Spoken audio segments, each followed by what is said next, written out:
تشریف لے آئے مگر حضرت علی رضی اللہ تعالیٰ عنہ نہ گئے۔ وجہ یہ تھی کہ آپ کے نئے مخالفین خوارج نے بڑے پیمانے پر بغاوت کی تیاری کر رکھی تھی۔ اگر آپ رضی اللہ تعالیٰ عنہ ایک دن کے لیے بھی کوفہ سے غائب ہوتے تو یہ فتنہ پرور لوگ خلافت اسلامیہ کا تختہ الٹ دینے کی کوشش کرتے۔ درج ذیل روایت سے اس صورتحال پر روشنی پڑتی ہے۔ دیکھیے ذرا کتنے چیلنجز تھے حضرت علی رضی اللہ عنہ کے سامنے، کتنا یہ مطلب ایک سینسیٹیو ایشو تھا یہ تحکیم کا جو مسئلہ تھا، اس میں ان کی حاضری کتنی ضروری تھی کہ وہ اس مجلس میں حاضر ہوتے، لیکن پیچھے کتنا ان لوگوں نے فساد پھیلایا ہوا ہوگا نا، کیا کیا تیاریاں یہ جو خوارج کر رہے تھے کہ وہ مطلب کہ ایک دن کے لیے بھی اس جگہ کو چھوڑ نہیں سکتے تھے کوفہ کو نا، کہ وہاں سے نکلتے تو یہ پیچھے طرح ہنگامہ برپا کر دیتے۔ تو کہہ رہے کہ یہ فتنہ پرور لوگ خلافت اسلامیہ کا تختہ الٹ دینے کی کوشش کرتے، تو پھر حضرت علی رضی اللہ تعالیٰ عنہ اس وجہ سے جا ہی نہیں سکے اس مجلس تحکیم میں نا۔ جب رمضان سن 37 ہجری کا چاند طلوع ہوا تو حضرت معاویہ رضی اللہ تعالیٰ عنہ 400 افراد کے ساتھ دمشق سے نکلے اور دومت الجندل پہنچے، اور یزید بن حر العبسی کو حضرت علی رضی اللہ تعالیٰ عنہ کے پاس کوفہ بھیج کر اپنی آمد کی اطلاع پہنچائی اور انہیں حسب قرارداد تشریف آوری کی دعوت دی۔ ٹھیک ہے، حضرت معاویہ اس جگہ پر پہنچ گئے اور جو ہے حضرت علی کو پھر ان کے پاس پیغام پہنچا دیا کہ وہ وہاں پہنچ گئے ہیں، اور ان کو دعوت دی کہ حضرت علی بھی وہاں پر آ جائے۔ یزید بن حر نے حضرت علی رضی اللہ تعالیٰ عنہ سے مل کر ان سے اس اجتماع میں شرکت کی درخواست کی اور کہا آپ کی موجودگی اس معاملے کو سلجھنے، جنگ کے خاتمے اور فتنہ کی آگ بجھنے کا سبب ہوگی۔ ٹھیک ہے، حضرت علی کو انہوں نے کہا کہ آپ کی موجودگی اس معاملے کو سلجھنے، جنگ کے خاتمے اور فتنہ کی آگ بجھنے کا سبب ہوگی۔ حضرت علی رضی اللہ عنہ نے فرمایا ابن حر، میں ان لوگوں کے سانس تھامے بیٹھا ہوں، میں ان لوگوں کی سانس تھامے بیٹھا ہوں، میں انہیں چھوڑ کر یہاں سے نکل گیا تو اس شہر میں اہل شام سے جنگ سے بھی زیادہ بڑا فتنہ پھیل جائے گا۔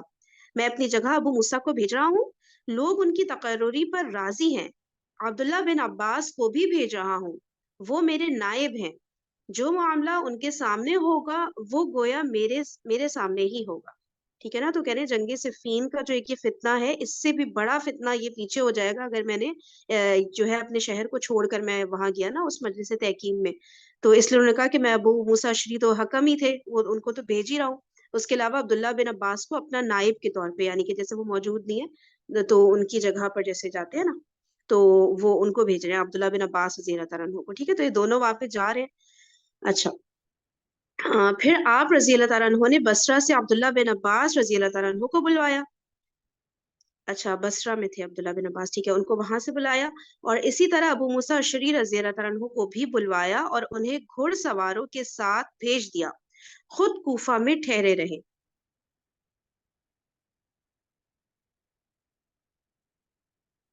اس اجتماع میں حضرت علی رضی اللہ تعالیٰ عنہ کی طرف سے بھیجے گئے وفد میں 400 گھڑ سوار تھے، جن کے قائد حضرت شریح بن ہانی رحمت اللہ علیہ تھے۔